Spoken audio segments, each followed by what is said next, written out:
Chapter 1: Death is a quiet thing. I always thought death would be dramatic. Bright lights, angels, screaming nurses.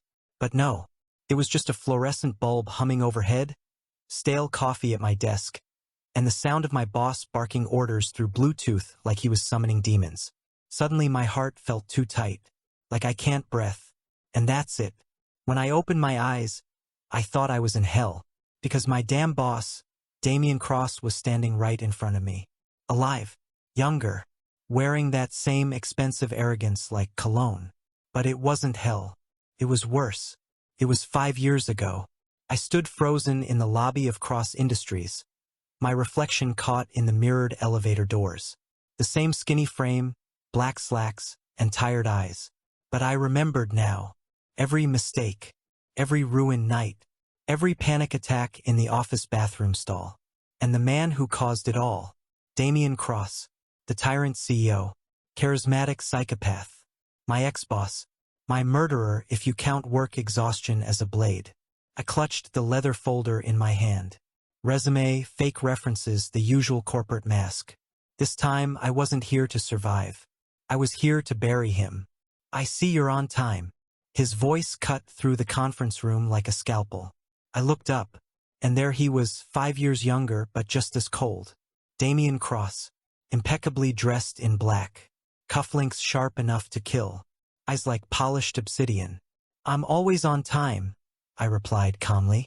A smirk played on his lips, but there was no warmth in it. "We'll see how long that lasts."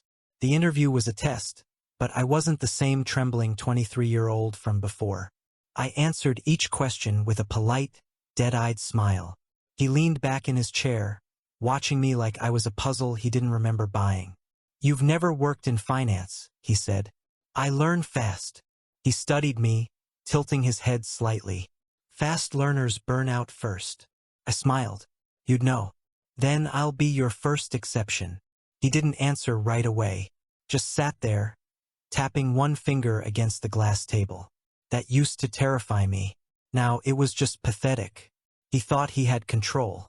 "Welcome to Cross Industries, Mr. Vale." The handshake lingered just 1 second too long. I let him feel how cold my hand was. The office hadn't changed. Same glass walls. Same fear in the air. The same executive assistant, Clara, still wearing that forced smile like a badge. "CEO wants you in his office after lunch. Don't be late," she said. Of course. He was already testing me. I waited outside his office for exactly 59 seconds. No more, no less.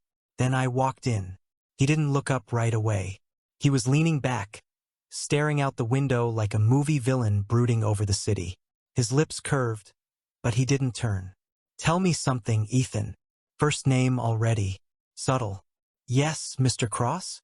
What made you apply here?" The question wasn't in the interview. This was different. "To work under the best." I lied smoothly. He finally turned. "Flattery's cheap. Then I'll pay in results." He stood up. Damian moved like a predator, slow and purposeful. He walked around his desk, and for a second, I could feel the heat radiating off him.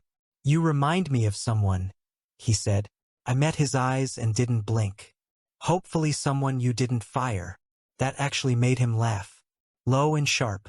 "No, someone I should have kept," he said, voice dropping just enough to make my skin crawl.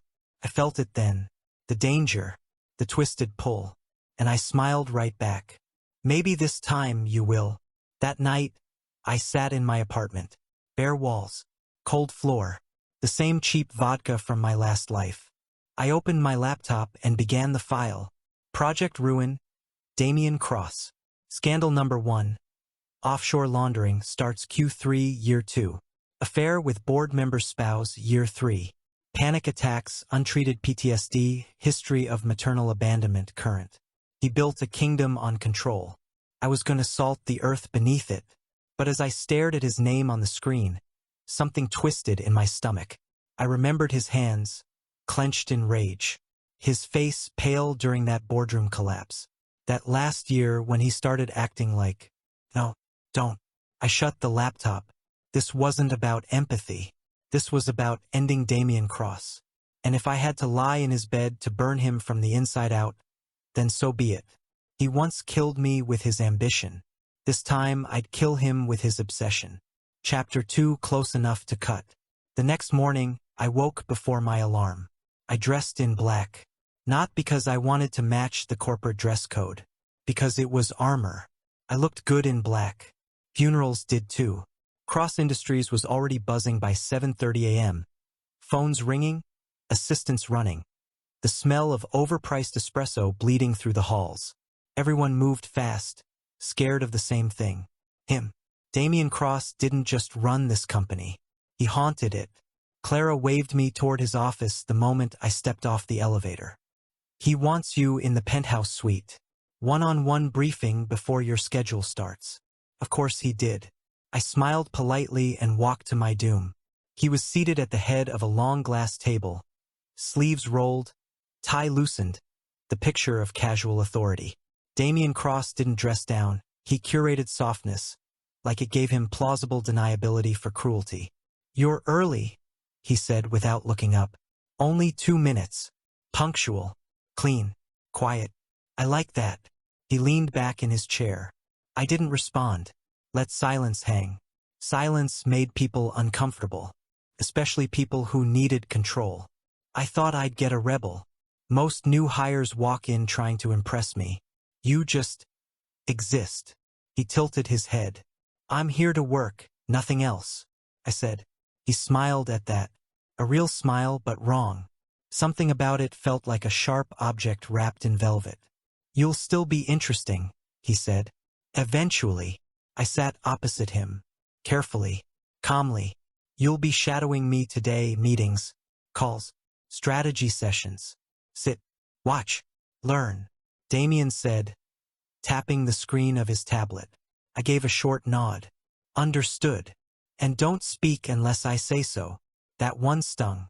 Not because it hurt, because it was so familiar. I remembered being silenced, belittled, crushed into usefulness. But I nodded anyway. "Of course." "Good boy," he said absently. I swallowed the urge to flip the table. The meetings blurred into each other. Damian cut through executives like a scalpel, efficient, brutal, precise. No wasted words. No mercy. I watched, took notes, memorized names, weak spots, power plays. But what stood out wasn't what he said. It was what he didn't. He twitched at loud noises, tapped his pen obsessively in silence, rubbed the scar on his left thumb when he thought no one was looking. It was happening already. The cracks. "You're staring," he said without looking at me, sometime around noon. "I'm observing." Same thing. No, staring is aimless. Observing has intent. I said.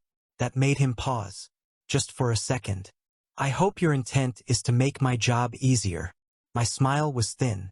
"Of course it is."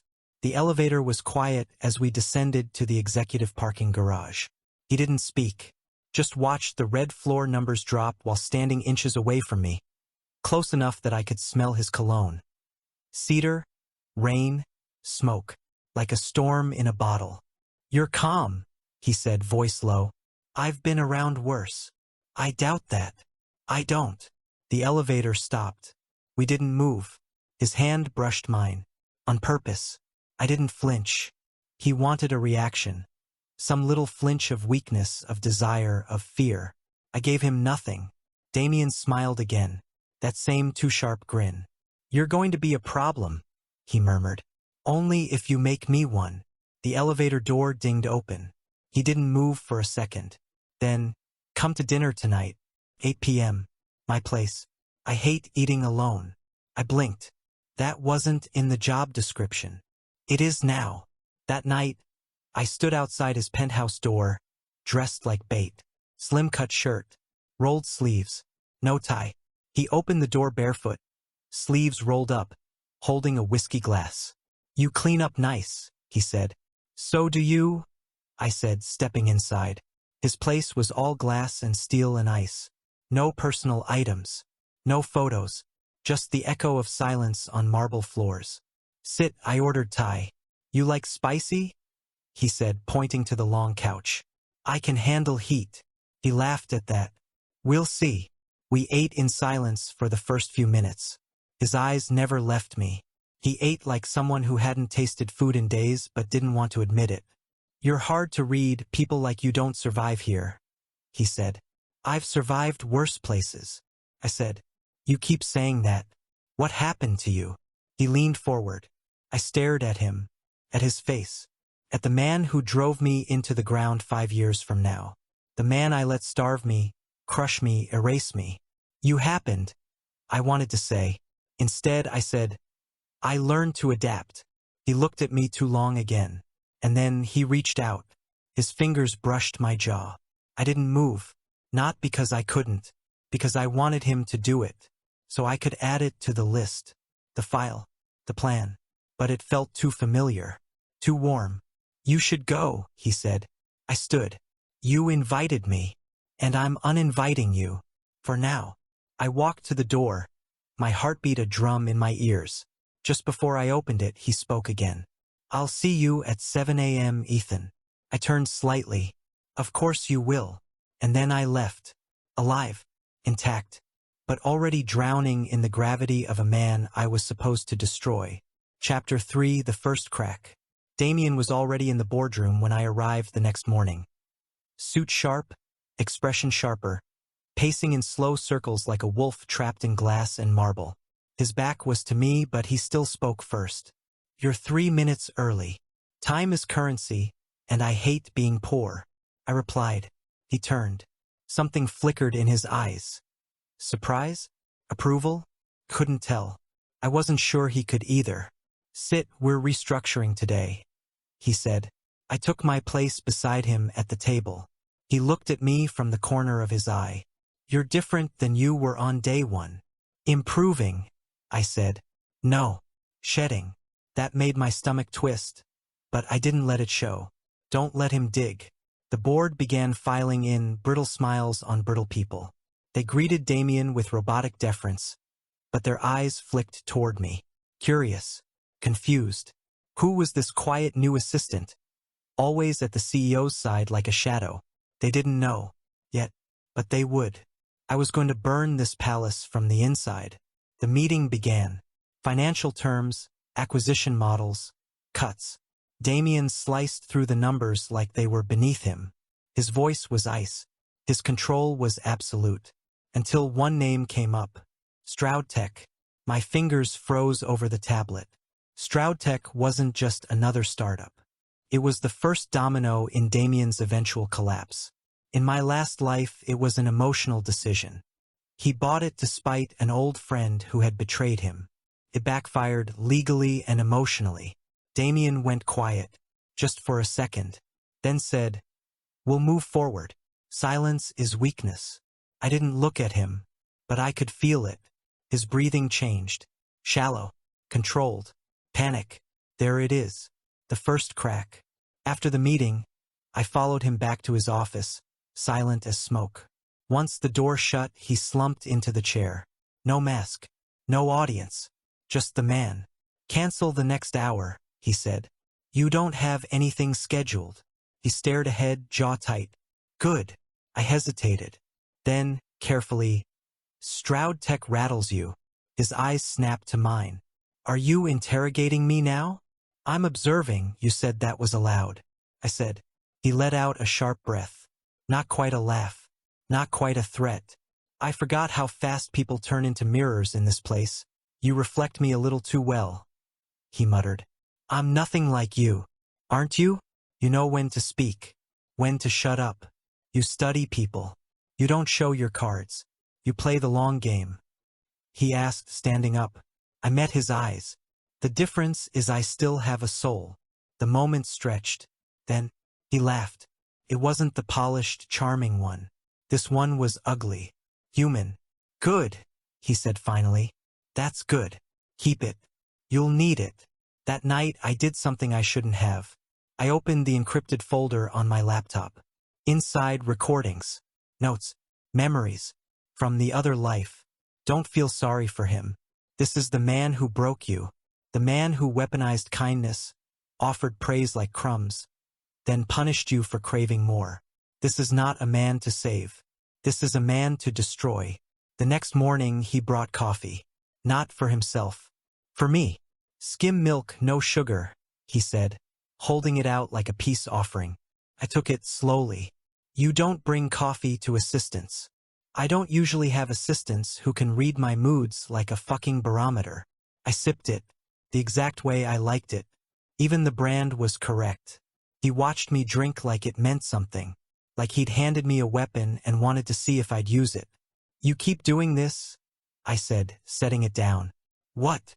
Blurring lines. He leaned against the desk, arms crossed. There are no lines between people who survive this place together. That's not true. There are always lines. Fine, then tell me where they are, he said. I stepped closer, voice calm. You're my boss. I'm your employee. That's the first line. And the second? You want something from me you shouldn't. His gaze dropped to my mouth. And if I do? I didn't move. I didn't run. I let the moment hang like a loaded gun between us. Then I smiled, soft, cruel. Then you'll have to work for it. He blinked. For the first time, he looked unsure. And I walked out of the office with his breath still stuck in the space between us. That night, I sat in bed staring at the ceiling. Was it working? Yes. He was leaning, cracking, kneading. But so was I. And that wasn't in the plan. Chapter 4: Leverage. Power doesn't always come from a title. Sometimes it comes from silence. From knowing more than the man across the table thinks you do. Sometimes it's just being the last one to blink. And Damian Cross hadn't made me blink in days. That was power. Started small. He changed my hours, 7 a.m. sharp, every morning. No complaint from me. He cut my lunch breaks to 15 minutes. I took them without flinching. He made me work in his office instead of the one I was assigned.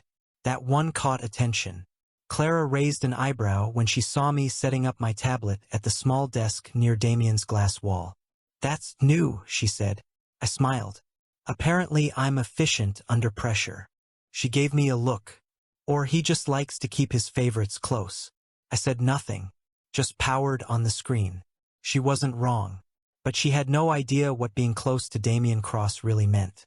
Clear my 10 a.m., move the meeting to next week. No, make it look like they rescheduled. I'm not dealing with people who waste my time, he said, pacing the office like a caged animal. Noted. And get me the Ridgeview proposal. Now. Already on your desk. He stopped, looked at the folder, then looked at me. You always this prepared? I met his gaze.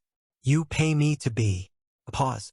Then softly, no, I don't. He said it like a confession. Or a warning. I didn't answer. Just went back to typing. Let him think. Let him stew. Control was a temperature, and I was turning up the heat by doing nothing at all. At 1:45 p.m., Damian's breathing changed. I heard it. Felt it. Too shallow. Too fast. I looked up. He was staring at a document, one I recognized. Legal fallback options for Stroudtech acquisition collapse. Not yet. That fallout wouldn't come for another year. But even the early signs were enough to set him off. His hands trembled. Slightly. Just enough that if you knew what to look for, it screamed. Panic attack. I stood up without speaking. Walked over. Took the file from his hands. He didn't stop me. Sit, I said quietly. He blinked at me. Damian. The name caught him. He sat down. I knelt in front of him, not for drama. For grounding. Breathe in for seconds. Come on, I said. His eyes flicked toward mine. Angry. Vulnerable. Ashamed. But he obeyed. In. 1, 2, 3, 4. We held it. Out. He exhaled. I repeated the rhythm until his hands stopped shaking. His face changed. Not softened, opened. For the first time, there was something human in his expression. He just watched me the way a drowning man watches the last breath in his lungs. Later that evening, I stayed late under the excuse of finishing budget reports. But really, I was waiting. At 9:12 p.m., he finally stood from his desk and said, "Come with me." I followed without asking where. Down the hall. Into the elevator. To the private garage. He handed me the keys to his car. Drive, he said. You sure?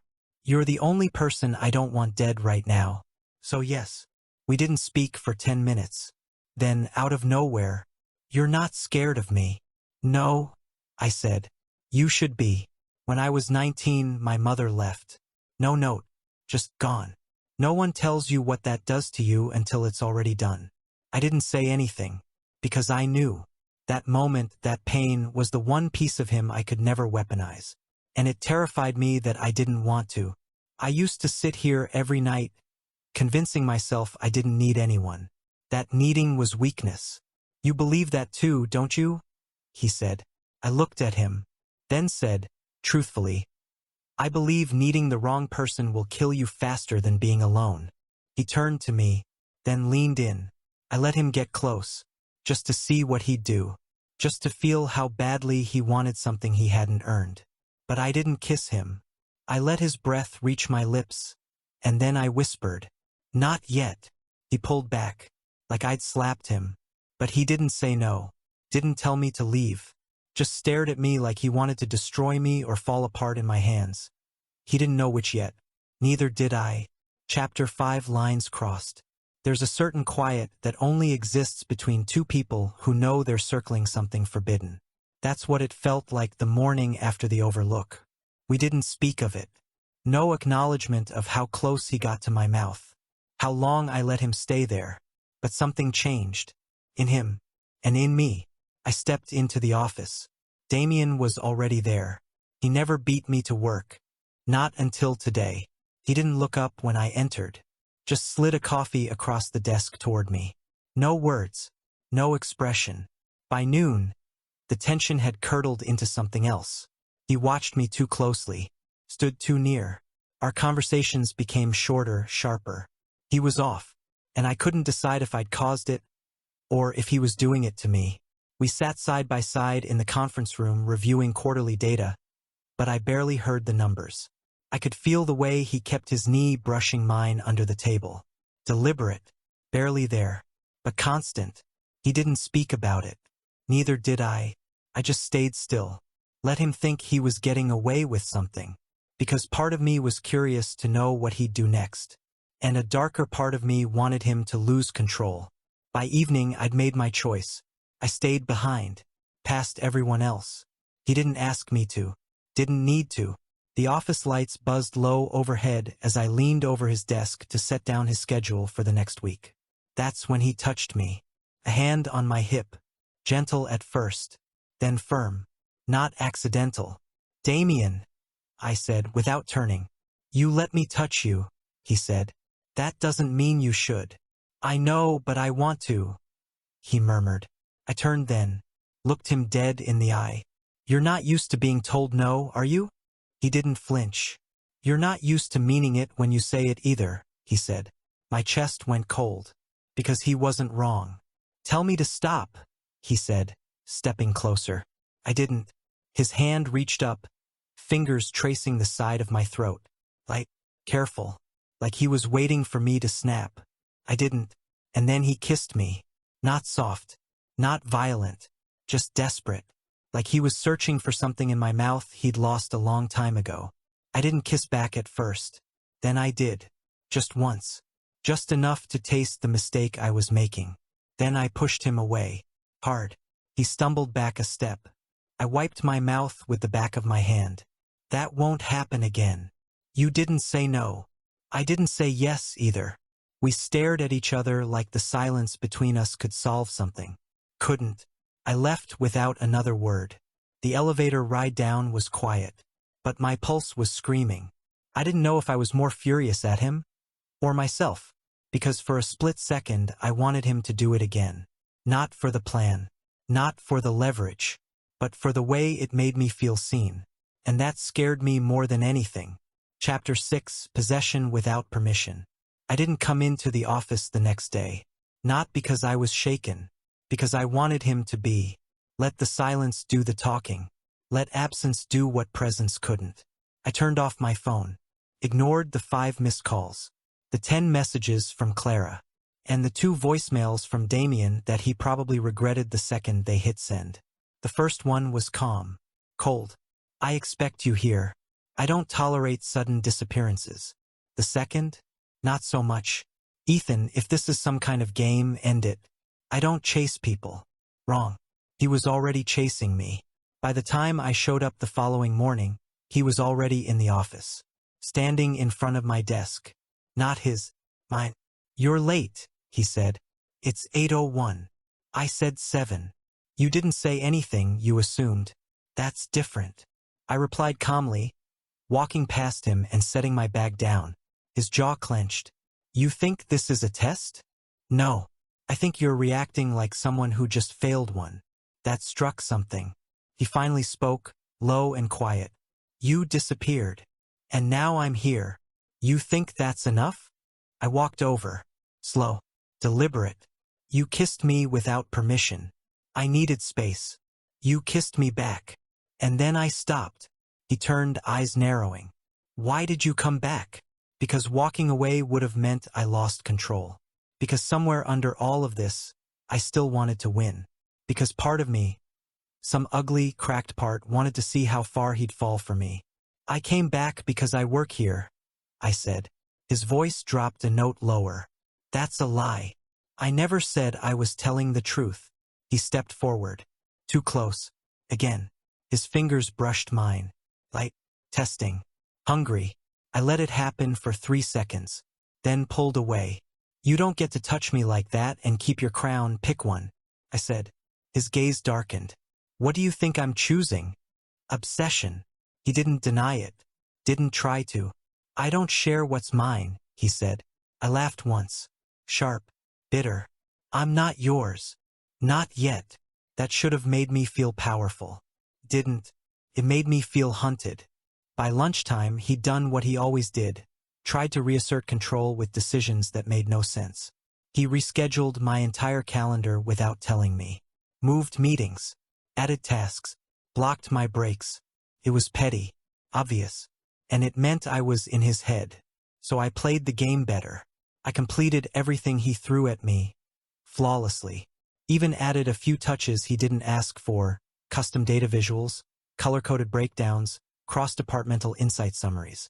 By 6 p.m., I'd left a perfect stack of reports on his desk and was out the door without a word. He followed me. I didn't know it until I reached the elevator and heard, "Wait, come up to the penthouse." He said, "No. Why not? I don't want to." Liar. He was right.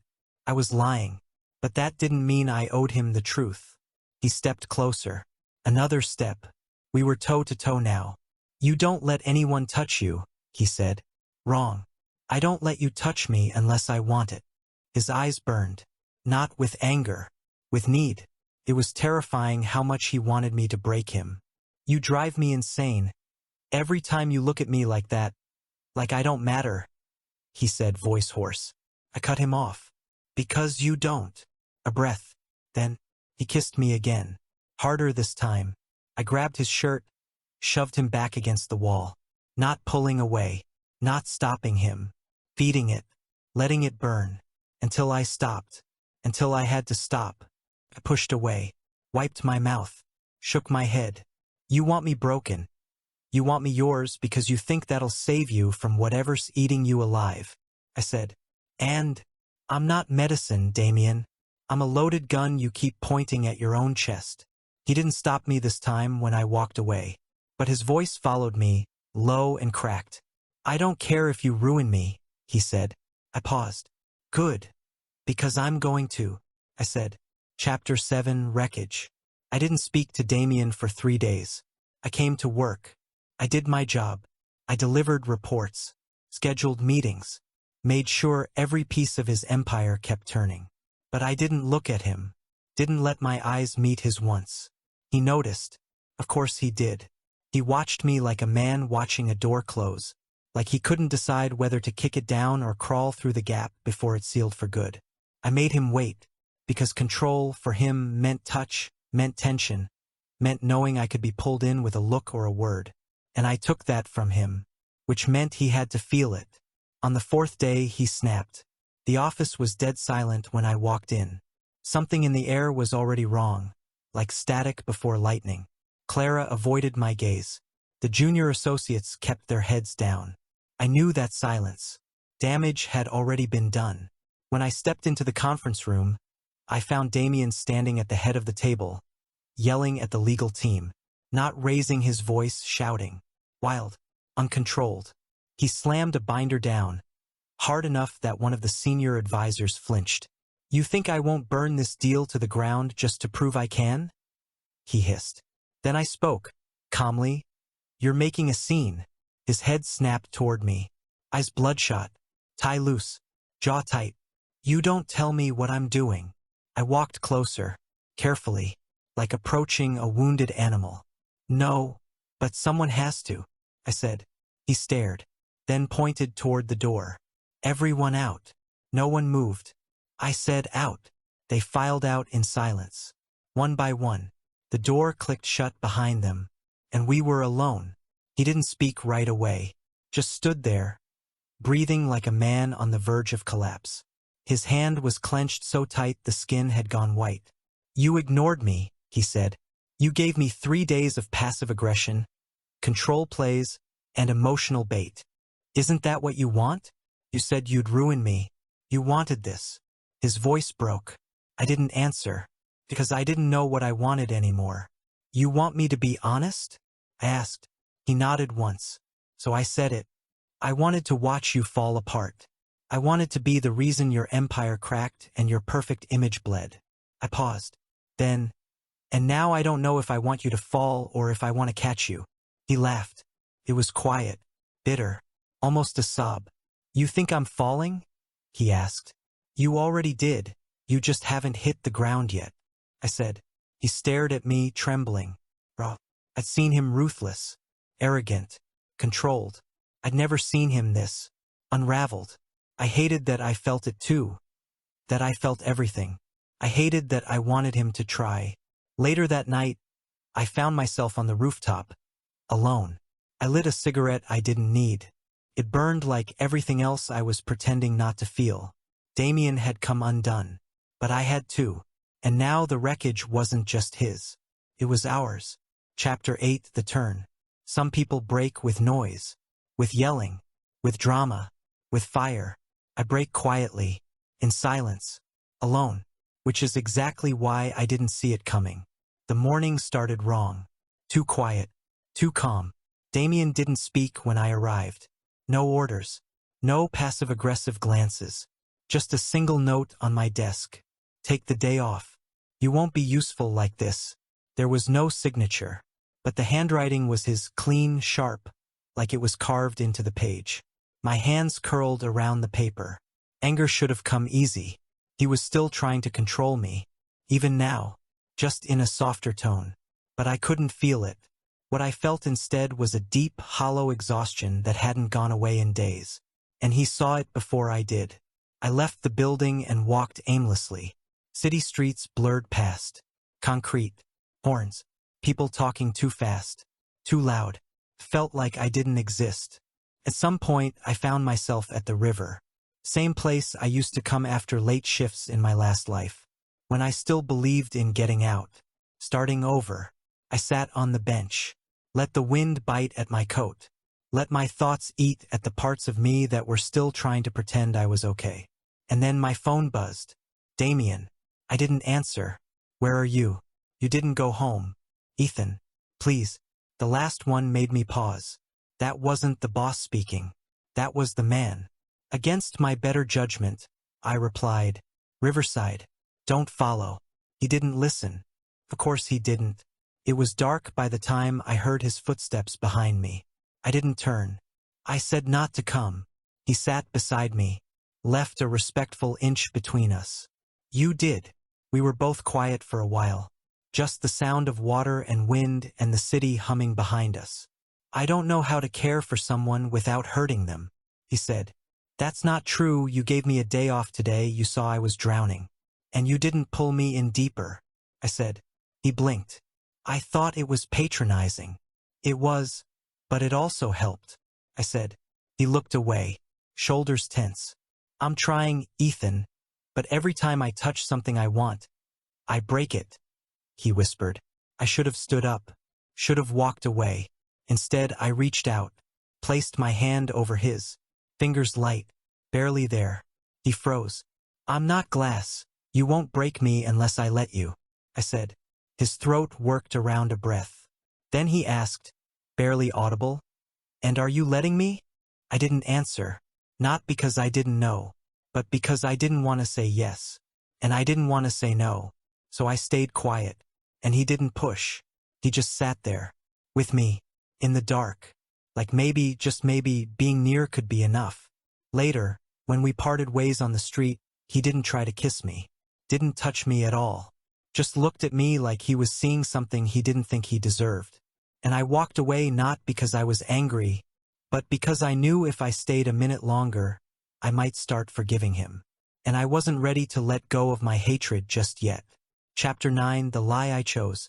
There was a line I promised I wouldn't cross. Not because I was better, but because I knew once I crossed it, there'd be no going back. I would stop being the man who used Damian Cross, and start being the man who wanted him. Tonight I crossed that line, and I didn't stop myself. It started with a call. Not from Damian, from Clara.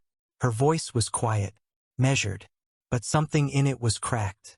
He canceled the investor dinner, locked himself in the penthouse since noon.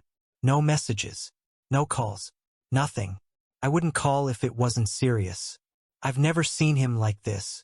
After the line went dead, I sat in my car for 10 full minutes, hand on the ignition, thinking about nothing and everything. Then I drove. The penthouse door was unlocked.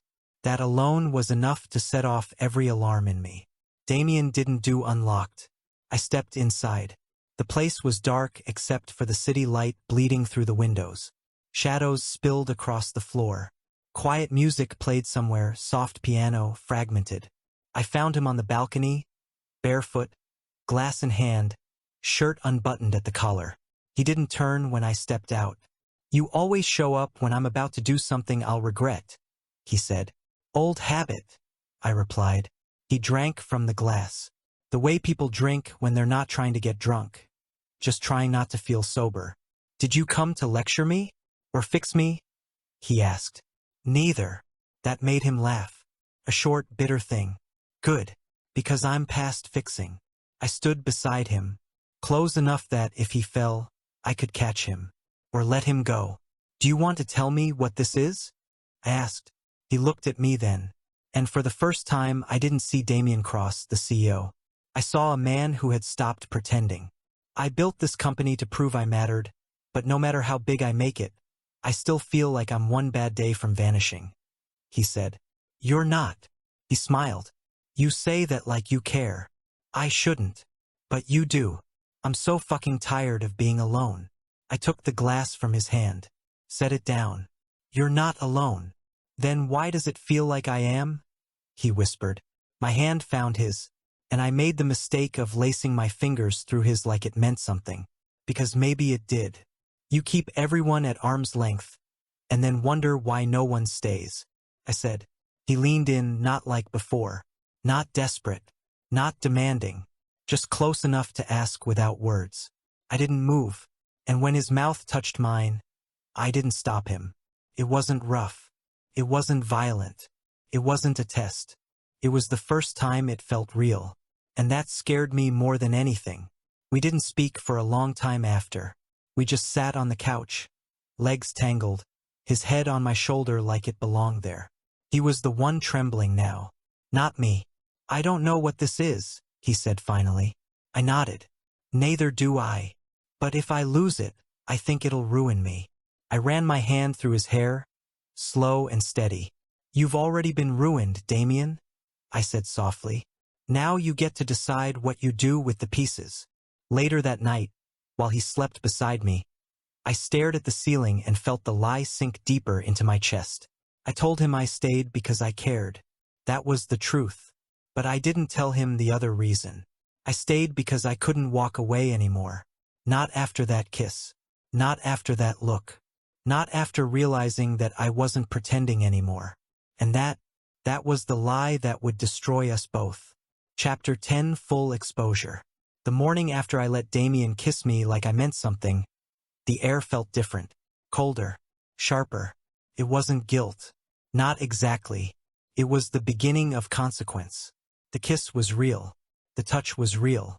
The part of me that wanted it? Too real. And now reality was knocking. Not softly, but with a goddamn battering ram. My phone lit up with a message from an anonymous contact. Subject: confidential records accessed. Underneath it, a screenshot. One I knew all too well. My laptop screen. From weeks ago. The file labeled Project Ruin. Damian Cross. Every entry. Every date. Every manipulation. The leak I'd planned. The leverage I'd been building since the day I woke up in this second chance. Someone had accessed it. And copied it. The message ended with, "He deserves the truth. If you won't tell him, I will." My blood went cold. I didn't breathe for a full minute. I deleted the message, scrubbed the file, encrypted every corner of my system. But it was too late. The knife was already out. I just didn't know where it would land. That day, Damian was warm, attentive, quiet in a way that made me ache. He brought me coffee again, checked in on my workload, stood beside me during meetings instead of looming behind. And I wanted to scream at him to stop being good when I was about to destroy everything. But I said nothing, because I was a coward, because I wanted to enjoy one more day before the sky cracked open. And maybe some desperate part of me thought, maybe I could stop the explosion before it reached him. But I couldn't, because at 5:41 p.m., just before I was about to leave for the night, Clara stepped into my office and closed the door behind her. Her expression was tight, unreadable. "Damian knows," she said. I stared at her. Knows what? She didn't play dumb. He saw the file. My chest didn't just sink. It collapsed. How? She didn't blink. "You weren't as careful as you thought. And someone was looking." She hesitated. "He's in the lower conference room. Alone." My legs moved before I told them to. I opened the door and saw him sitting there, lights low, fingers steepled under his chin. He didn't look angry. He looked tired. And that was so much worse. I stepped inside, closed the door. My voice cracked as I spoke. "You saw it." "Yes." Silence stretched out like a noose. "I was going to delete it," I said. "I wasn't going to use it." "Don't lie to me," he said. I stepped closer. "It started as revenge. I'm not going to deny that." He laughed once. "Lo, dead. You made a blueprint for my destruction, Ethan." "I know. And you kissed me after you wrote that file. I didn't know I'd feel anything when I started." "Then when did you?" I swallowed. "The rooftop. The night you told me I wasn't alone?" I nodded once. Quiet. His hands clenched. Just slightly. "You should have let me burn. You had everything you needed," he said. "I didn't want to anymore. That's the truth," I said. He stood up slowly, crossed the room, stopped right in front of me. "I told you I don't know how to love without ruining things," he said. I looked up into his eyes. "And I told you you weren't the only one who breaks what they touch," I said. He raised a hand. I didn't flinch, but he didn't strike me. He just touched the side of my face, so gently it made my chest hurt. "I could forgive you even for this," he said. "But I don't think you can forgive yourself." I didn't know how to answer that, because it was true. Couldn't. And maybe I never would. I didn't go home that night. I sat alone in the parking garage. I thought about everything I'd said, and everything I hadn't, because the truth was, I never stopped wanting revenge. Not really. I just wanted love more. And now I wasn't sure I deserved either. Chapter 11. Silence is a shape too. He didn't come to the office the next day, or the one after. By the third morning, his desk was still untouched. Coffee machine cold. Blinds drawn. No messages. No forwarded meetings. No trace. Just gone. Like someone had carved him out of the world. First, no one questioned it. Clara kept the front running. The executives pretended nothing had changed. That was how this place worked. Like the boss being absent wasn't an omen, just another scheduling fluke. But I knew better, because this wasn't avoidance. This was retreat, and I was the reason for it. I went to his penthouse on the third night. The door was locked. The lights were off. I knocked anyway. No answer. I stood there for 10 minutes, listening to the sound of a city that didn't care who was bleeding behind closed doors. Then I left, because if I stayed any longer, I would have broken down in the hallway, and Damian wouldn't have seen it. By the end of the week, I was barely holding it together. I still showed up at 7 a.m. sharp. I still carried the schedule, still sent the reports, but none of it meant anything.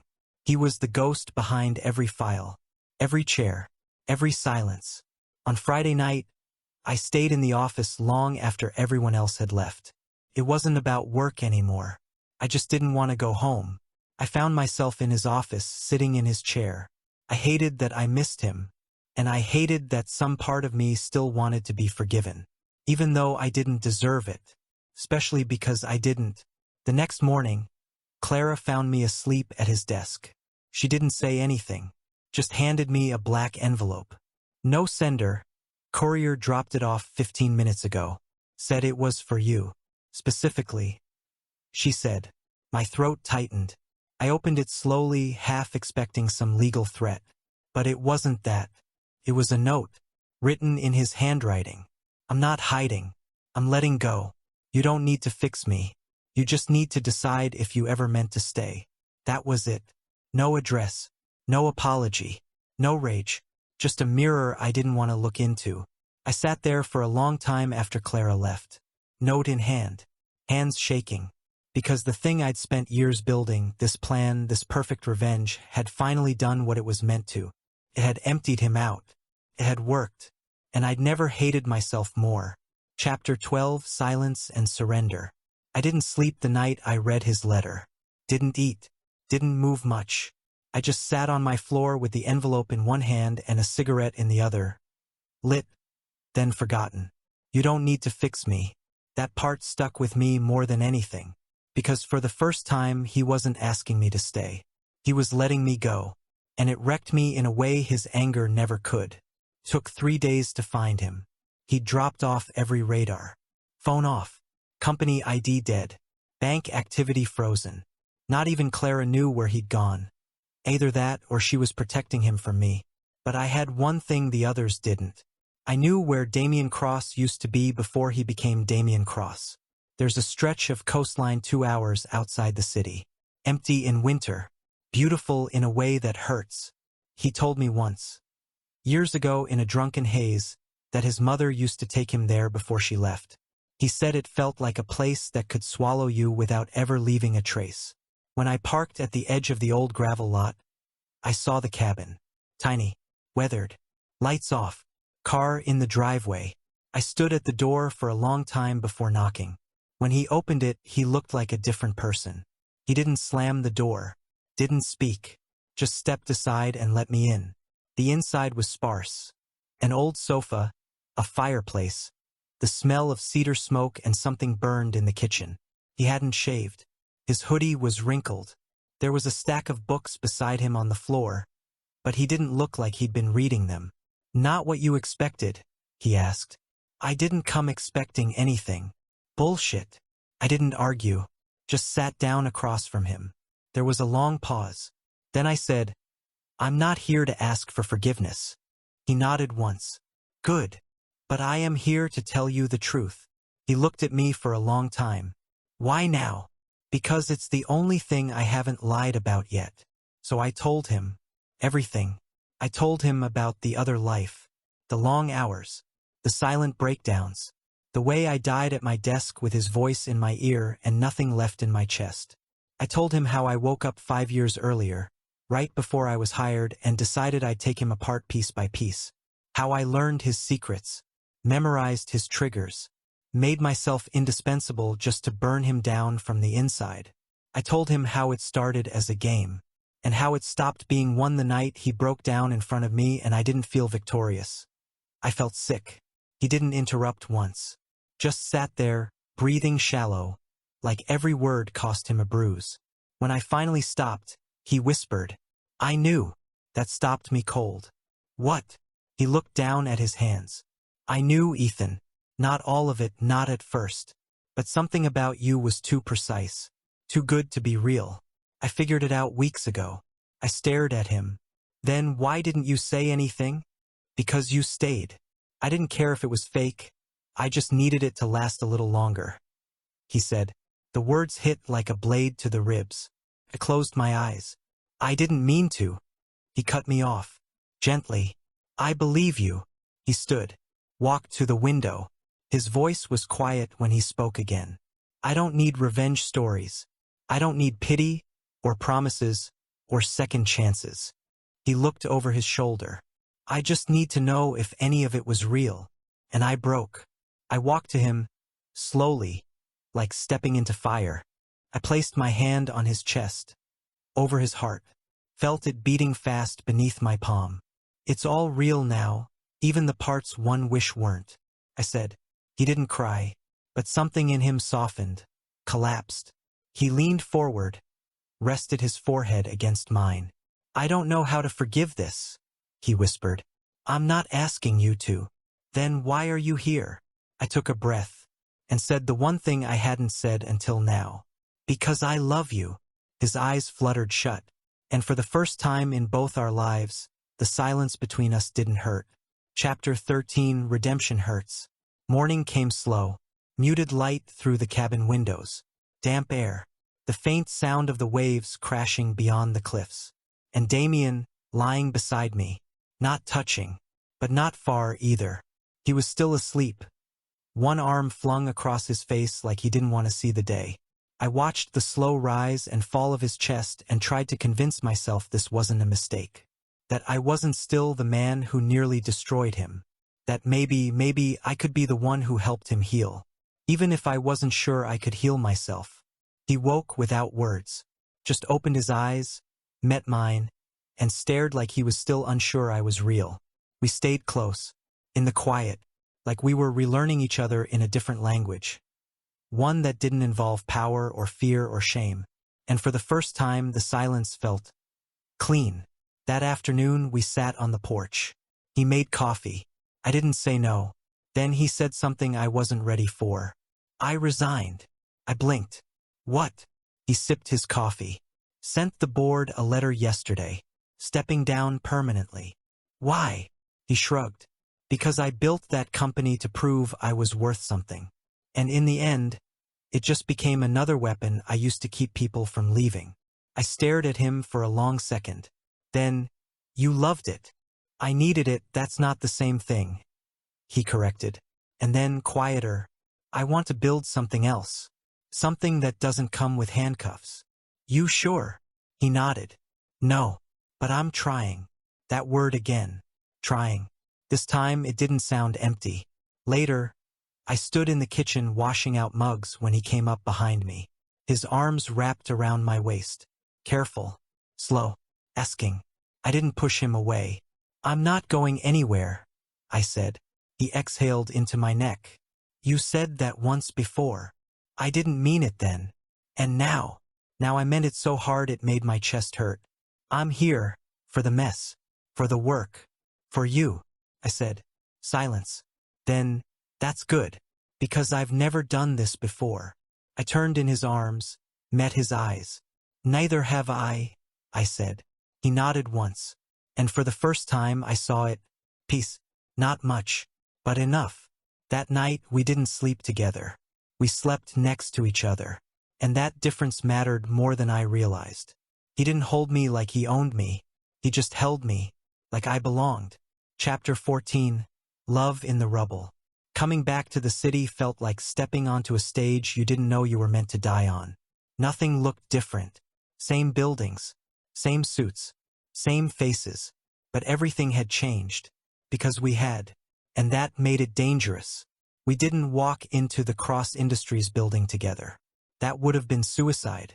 Damian went in first, alone, head down, no entourage. The king returning to the castle after tearing off his crown. I waited half an hour, then followed. The office was buzzing like someone had kicked a beehive. People whispered, turned.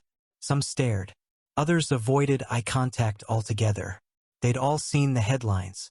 CEO steps down without warning. Crisis or clean break? We called an all-staff meeting. No press. No damage control team. Just us, standing in front of the people who used to be afraid of him, and maybe still were. He stood beside me and spoke first. For the first time, he did something that shocked them all.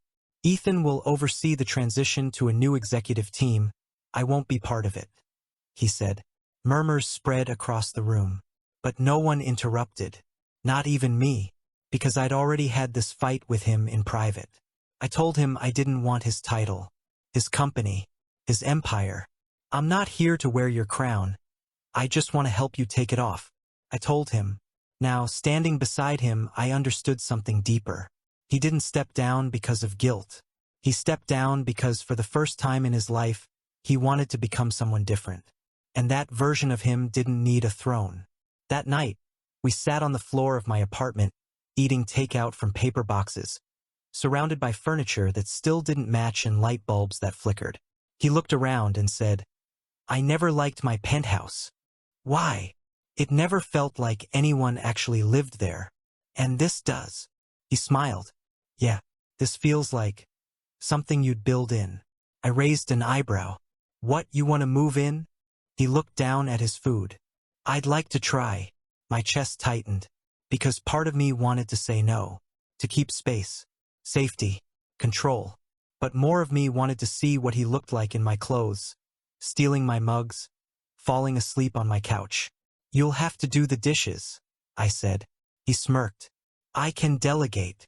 You won't. He reached over and hooked his pinky around mine. I won't.